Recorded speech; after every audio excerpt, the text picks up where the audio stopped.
Donc, là, on est sur le chapitre, je ne sais pas comment on pourrait l'appeler, je sais même pas comment on pourrait l'appeler le chapitre là. Bon, j'ai pas d'idée, hein. Mais grosso modo, c'est comment soulever facilement une charge. Donc ça joue sur les pressions.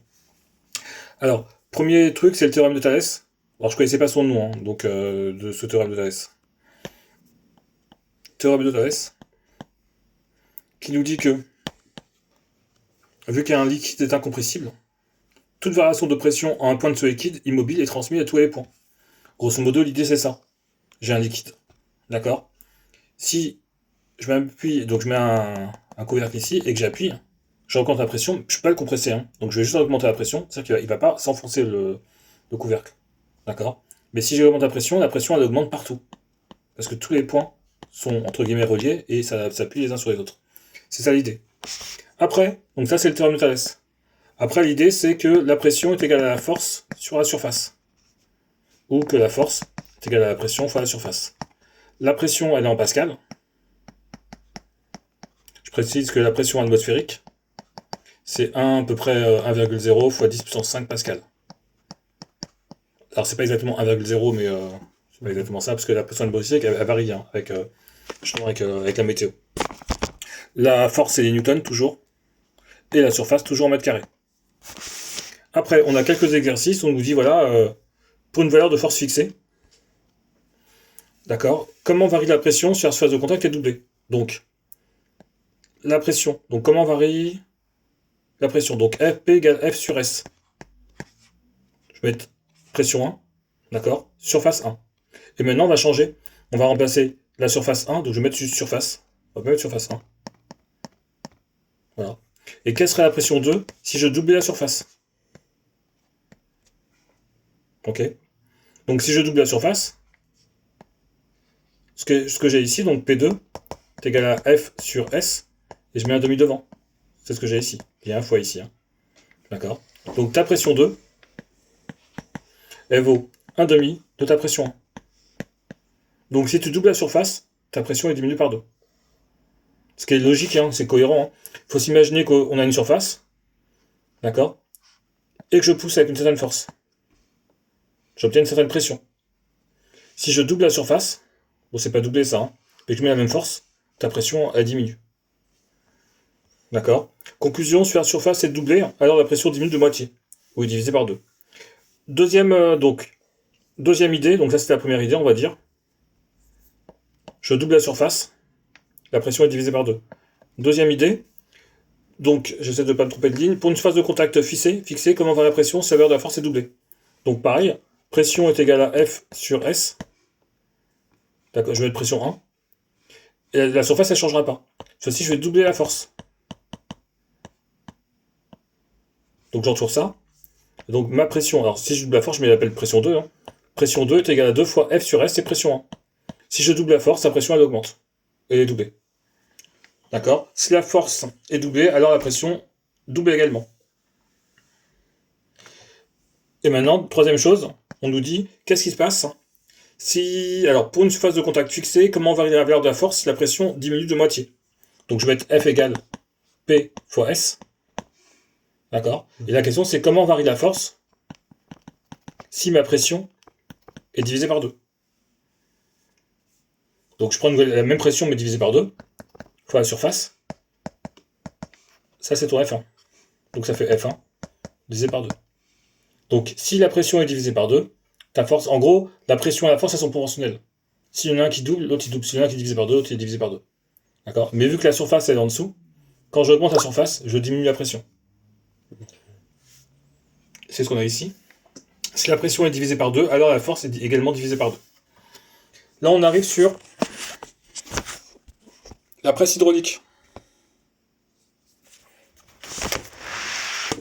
On va faire comme ça, que vous ayez aussi sous les yeux.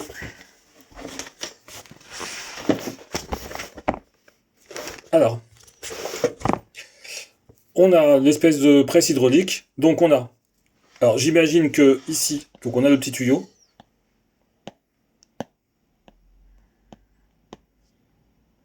Et on a une grosse ouverture. On a la même hauteur, hein. Là, on a un petit piston D'accord, et là, on a un piston qui est plus haut parce qu'il y a une plus grosse ouverture. On a une certaine force qui appuie ici, petit f, et on a une force ici qui est dans l'autre sens.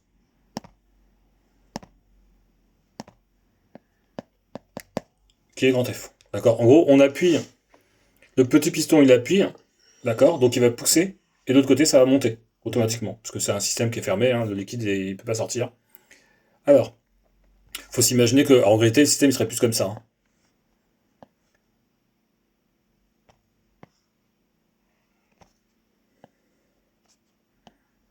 Ici on a l'eau. D'accord. Ici on va appuyer, et ici ça va pousser. Parce que là on a l'impression que ça va sortir, et que l'eau va sortir, et que le truc il va se soulever. Alors, il y a la même pression en 1 et en 2. Donc je pense qu'on peut dire que pression A, il va appeler A et B. Hein. Petit piston, donc pression A,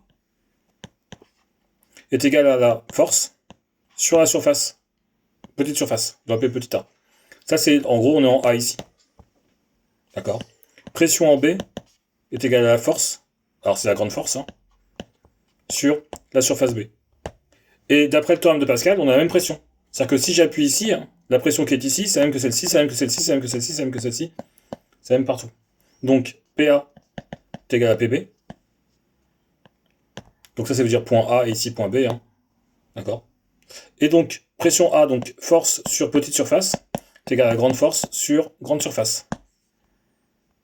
D'accord. Bien sûr, si les surfaces elles sont identiques, j'élimine les surfaces, et petite force égale grande force. D'accord. Vu qu'il y a une différence de surface, nous, ce qu'on va chercher, c'est, a priori, la grande force. Grande force est égale à F fois grande surface. D'accord. Je vais pas écrire comme ça, grande surface. Grande. Voilà, surface grande. Parce que sinon, on va pas y arriver. J'avais mis surface B ici, hein, et surface A. J'aurais pu garder. Je vais refaire. Hein. Je vais mettre ici surface donc B, et là, surface A. Et donc, une surface, c'est pi fois le rayon au carré. D'accord. Donc, je vais mettre rayon, petit rayon. Donc là, c'est grand rayon. Rayon B au carré. Et ici, pi fois petit rayon. Donc, rayon A au carré. Donc, ta prof, elle a fait avec les diamètres. Pas de souci. Rayon de B, c'est diamètre. Donc, c'est grand diamètre hein, divisé par 2. Et rayon A, c'est petit diamètre divisé par 2. Donc, je remplace.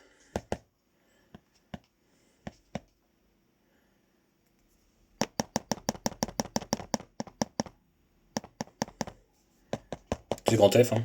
Petit f fois. Alors, juste une petite chose, je vais juste faire ça, RB sur RA, de tout au carré. D'accord. Grand F est égal à petit f fois, donc, j'ai déjà éliminé les pi, hein, donc je vais mettre grand D sur 2 divisé par petit d sur 2, grande parenthèse au carré. Et il se trouve que, je le fais ici, d sur 2 divisé par petit d sur 2, grand D sur 2, fois l'inverse. Donc la grande force, la force donc qui pousse notre piston côté droite, mon dessin, vers le haut, est égal à petit f fois, les deux ils s'éliminent, hein, grand D sur petit d. Et donc, ben, grand D étant plus grand que petit d, parce que c'est grand D, ça va être un nombre qui va être plus grand que 1. Supposons que j'ai 10 newtons ici, d'accord. Supposons qu'ici ça vaut 2, ben, je me retrouve avec une force de pousser vers le haut qui vaut 20 newtons. C'est un exemple, hein, d'accord. Okay. Ça marche pour ça, donc c'est à dire que si grand D est égal à 10 mètres et petit d est égal à 5 mètres, on a bien d, petit grand D sur grand... Ah, je vais y arriver, grand D sur petit d qui est égal à 10 sur 5, ça vaut 5. 10 sur 5, ça vaut 2. C'est bien mon 2 qui est ici. Et donc, j'ai doublé ma force. En poussant un tout petit peu côté petit tuyau, petit piston, d'accord, je double ma force si je double, si entre le petit diamètre et le grand diamètre, il y a un facteur 2. Donc, ça permet de le soulever avec moins de force. Ok pour ça. Donc, d'où le principe du... comment ils appellent ça? Donc, du principe de la presse hydraulique. Je continue? C'est bon pour l'instant? Oui. Le cric, pour moi c'est le même dessin, hein. Je sais pas c'est quoi la différence. Hein. Mais donc on nous dit que le cric est une application de la presse hydraulique qui est utilisée pour soulever des charges telles que des voitures. Le document ci-contre montre une presse hydraulique contenant de l'huile. Les deux branches sont fermées par deux pistons de masse négligeable. Donc c'est un peu le schéma que je t'avais refait tout à l'heure. Donc bah c'est le même schéma. Hein.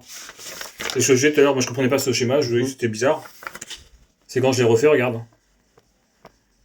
Ce que je te disais, là, ce qui me gênait, c'est que bah, si ça monte, l'eau elle sort quoi. D'accord. Alors que là, bah voilà, là ton eau elle va pas sortir. Ton truc il est un peu. Il s'agit du théorème de. Alors, le document ci-contre montre une presse hydraulique contenant de l'huile.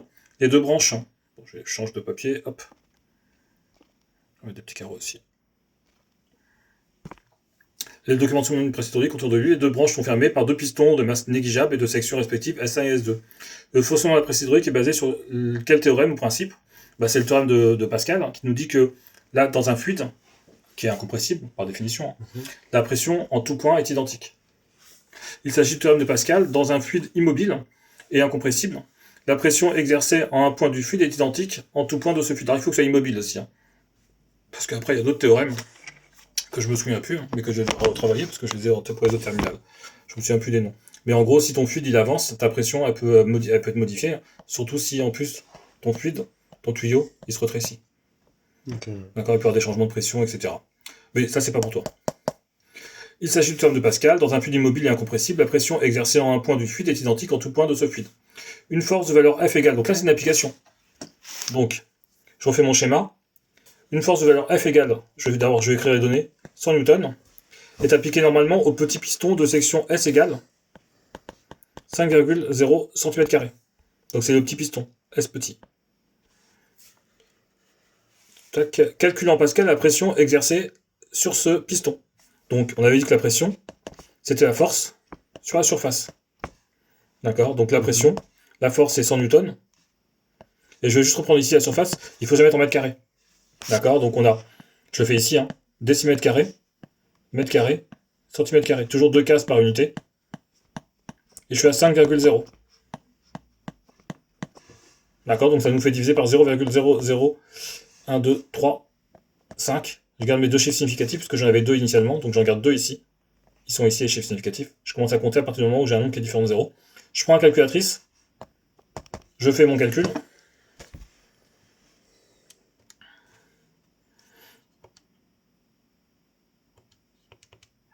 Divisé par 0,0005.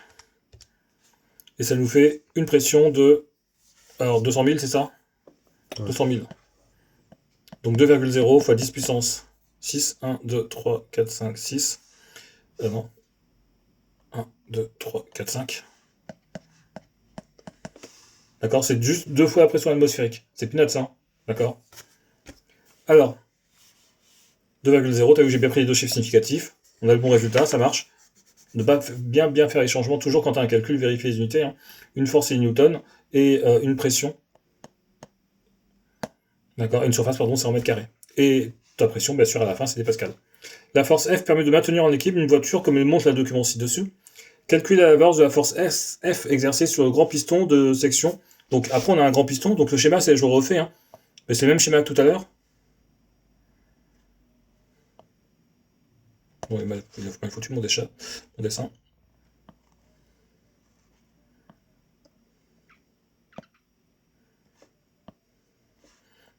Il y a ça ici hein, qui sort. D'accord, parce que il ne faut pas que le piston il sorte du machin. Et là, on mettra d'autres poids dans notre voiture. D'accord. Donc maintenant, on reprend la même formule.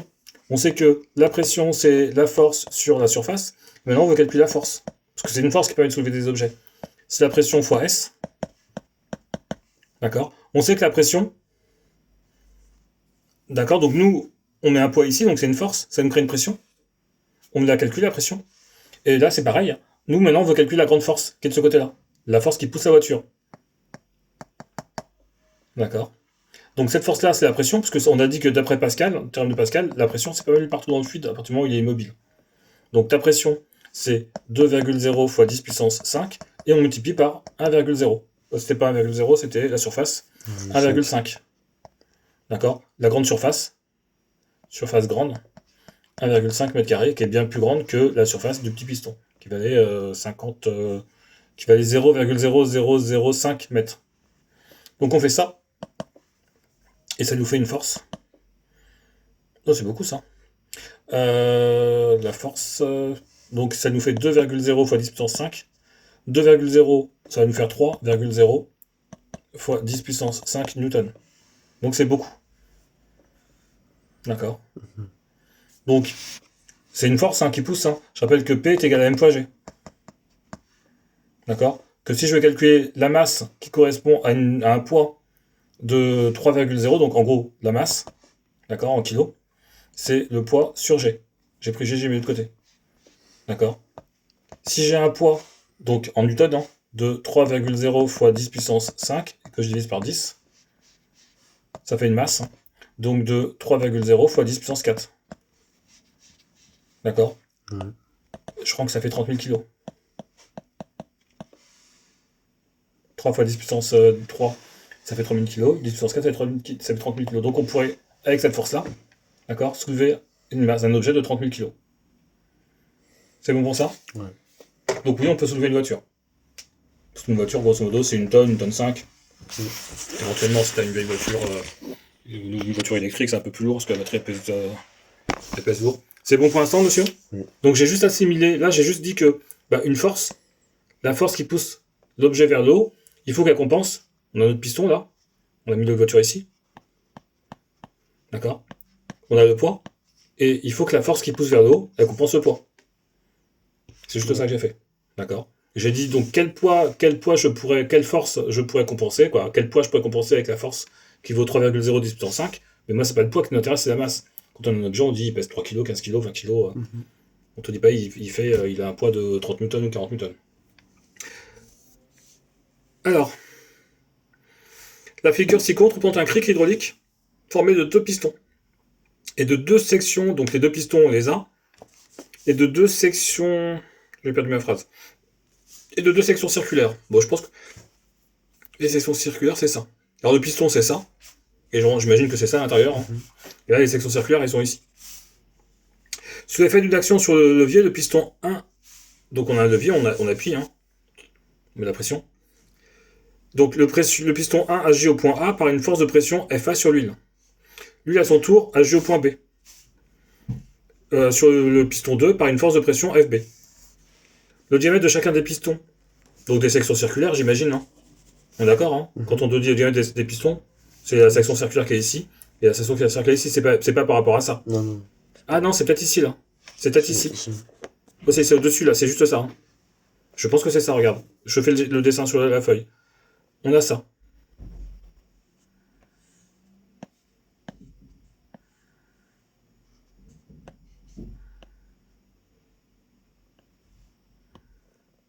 Je pense que c'est ça. D'accord. Je pense que le diamètre dont on nous parle, c'est ça. Là, ce que j'aurais pu faire que je fais en noir. Et je pense que c'est ça. Parce que sinon, on nous aurait dit par rapport aux surfaces. Je regarde, je continue, je pense que c'est celui-là, mais je regarde. Ici, le point A et le point B, ils sont à la même altitude. Donc ça, c'est le point A ici. Et le point B, on nous dit bien ZA. Donc ZA ici. Et ZB ici. ZA égale ZB, au niveau de l'altitude, la hauteur. Ok. Alors, déterminer la pression PA de l'huile au point A. Donc, pression, c'est la force sur la surface.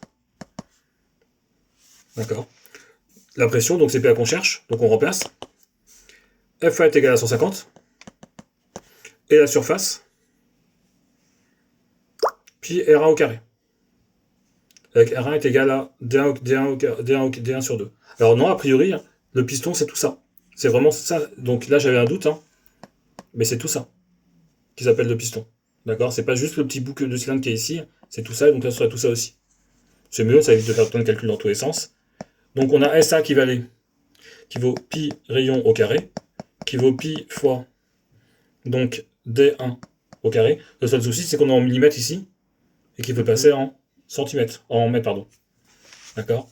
Donc, pi, hop, j'ai bien divisé par 2, tant qu'on y est. Donc, ça nous fait pi fois, donc D1 qui vaut 10 mm. Alors, ce qui est bien, c'est que millimètre, j'ai pas besoin de m'emmerder à faire le tableau de conversion. Le M, il veut dire 10-3. Donc, je divise par 2, ça fait 5 fois 10-3, parenthèse carré. Donc, pi fois 5, parenthèse, fois 10 moins 3 au carré. Le calcul, tu as déjà sur ta feuille, donc je vais pas m'amuser à le refaire. On a 150 divisé par pi fois... Alors, je sais pas pourquoi... tac, pi 1, pi 1, pi 1. Ouais, c'est ça, hein. Bon, on va faire la calculatrice. Tu me fais 150 divisé par... Je remets le calcul, hein. 150 divisé par pi fois... Tu fais attention à une parenthèse ici, hein. C'est 5 fois 10 moins 3. Ok.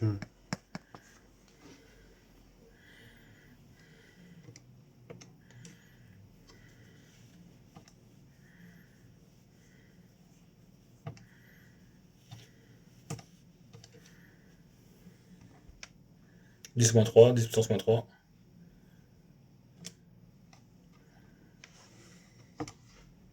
Le moins il est là. Puissance il est ici. Ok. C'est le petit chapeau là. Et moins 3. On décale, on fait une parenthèse. Et on trouve 0,238. Alors on n'a pas du tout le même résultat. Alors je regarde juste. Si t'as oublié de mettre la parenthèse. Regarde. Ça fait 150 divisé par... Et la division elle est ici. Ok. Donc pi. Hmm. Ok, pi. Fois, je rouvre une parenthèse de nouveau. 5 fois 10 puissance moins 3. Je décale. Je fais un point de parenthèse, je fais la deuxième, c'est propre là. Et ça nous fait à peu près... Bon, on n'a pas du tout la même chose.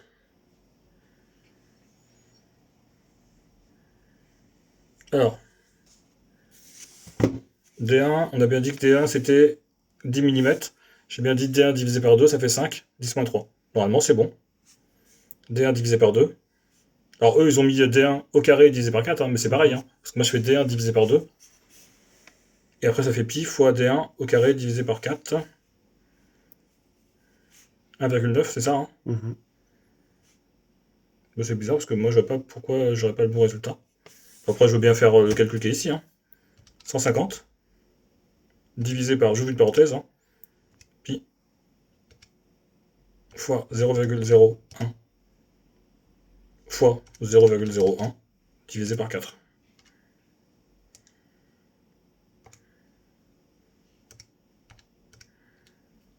A priori, on trouve ça. Alors,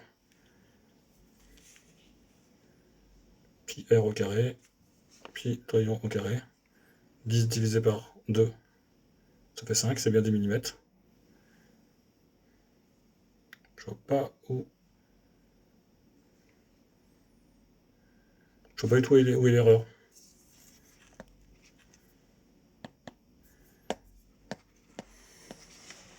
PA est égal à, donc la force, sur la surface. Une surface. C'est pi fois r au carré. Ton rayon, ton diamètre divisé par 2. Donc ton rayon, il vaut 10 mm divisé par 2. Donc ça fait bien 5 mm. Mhm.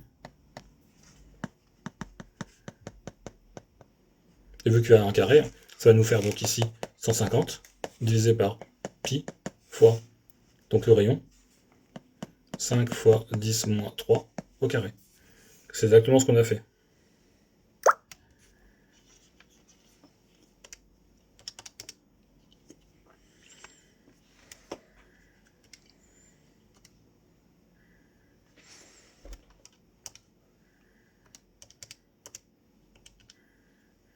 On a bien mis le carré ou pas? Ah, on a bien le carré. Ah oui. Vas-y, désolé. Oui, c'est le truc classique. Hein. Je reviens ici, hop.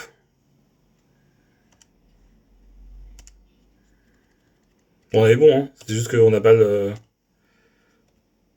puissance 2. Là, j'ai pas pris le bon encore. Je remonte, je vais y arriver. Hein. Le bon, c'est celui-ci.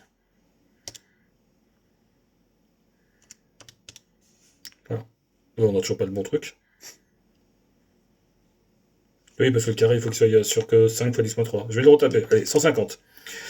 Divisé par, j'ouvre une parenthèse, pi fois, j'ouvre une parenthèse, 5 fois 10 puissance moins 3. Je sors, je fais un point à parenthèse, je mets un carré, juste sur cette parenthèse-là. Mhm. Par contre, il ne m'a pas repris ma grande parenthèse. Pourtant, j'étais sûr d'avoir tapé. Là, je suis obligé de mettre une grande parenthèse. Je vais faire seconde à insérer. parenthèse. Et là, je referme la grande parenthèse. Et là, ça va le faire. J'avais juste oublié, on avait juste oublié le carré dont on l'a écrit, hein, on avait oublié de le taper. Ouais, ouais.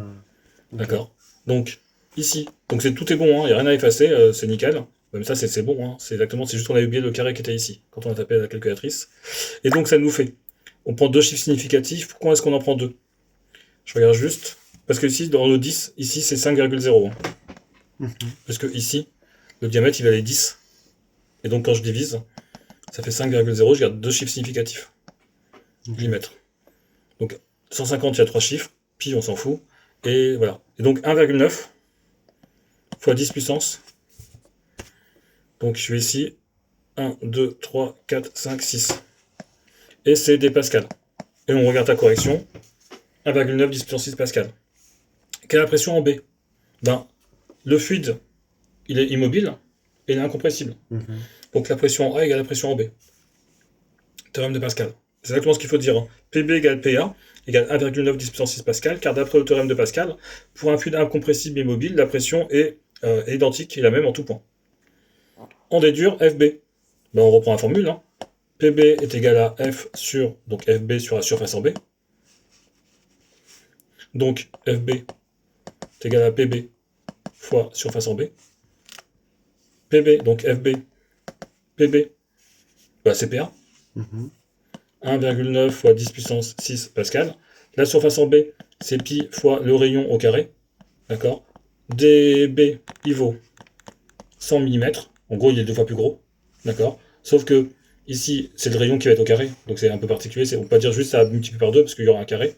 Mais donc ça nous fait. Donc le rayon, c'est divisé par 2. Donc ça nous fait 50,0 fois 10 moins 3. Ça, c'est le rayon. Et je peux pas le carré cette fois-ci. Ok. D'accord. Mhm. Je fais le calcul. Je prends directement ce résultat qui est ici. Hein, fois, j'ouvre une parenthèse, 50, fois 10 puissance moins 3. Je quitte la parenthèse. Je quitte la parenthèse, je la ferme. Et je mets un carré. Et donc, ça nous fait 4000, la force en B, c'est égal à 4774. Si on arrondit 75 newtons. D'accord. Mhm. Ils n'ont pas du tout la même chose. Ah non, c'était pas celui-là. Ici, on a 1,5, 10-4. Alors, pourquoi est-ce que j'ai pas la même chose? Fois pi. J'ai bien mis le pi ou pas? Non. Ah merde, j'ai bien mon pi. Oh, quel boulet. Le pi, il était à l'extérieur, donc fois pi. Voilà. Ouais. Donc, 1,5 fois 10 puissance 4. On a exactement ce chiffre-là, hein, d'accord. 15 000 newtons. Donc j'ai oublié le pi, bon, je l'ai mis, il faut juste être concentré dessus. C'est bon pour ça. Et on voit que on est parti d'une force de 150 newtons. La force A, si je me souviens bien. 150 newtons. Je vais réussir à l'écrire.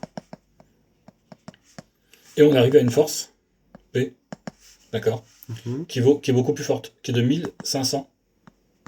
Même 15 000, hein. C'est 15 000, hein. C'est 15 000 newtons. D'accord, donc, si je fais le plus grand divisé par le plus petit, pour que tu aies un ordre d'idée, c'est comme ça qu'on fait quand on veut un ordre d'idée. Mhm. 15 000 divisé par 150. D'accord, j'enlève un 0, j'enlève un 0. Le 15, je l'élimine, ça fait 100 fois plus. D'accord. Mhm. J'ai augmenté ma surface ici, mon diamètre, hein, parce que c'est pas la surface que j'ai augmenté. Le diamètre ici, DA, il valait 10 mm. D'accord. J'ai fait un DB qui valait 100 mm. D'accord. Mhm. Et j'ai un facteur 100. Ok. Ok. Ouais.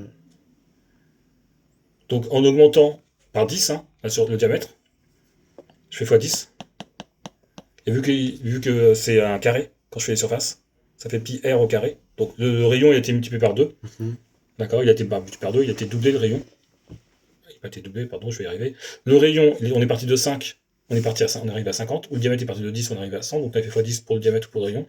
Et telle surface, vu qu'il y a un carré, au carré ça fait x100. Et c'est pour ça que les forces, peut-être ça va plus fort. Ça veut dire qu'avec une presse hydraulique, si je fais ça comme ça sur ton bras, tu fais aïe, très fort. C'est bon pour ça? Tout ça, ça à refaire, monsieur? Ouais. Allez.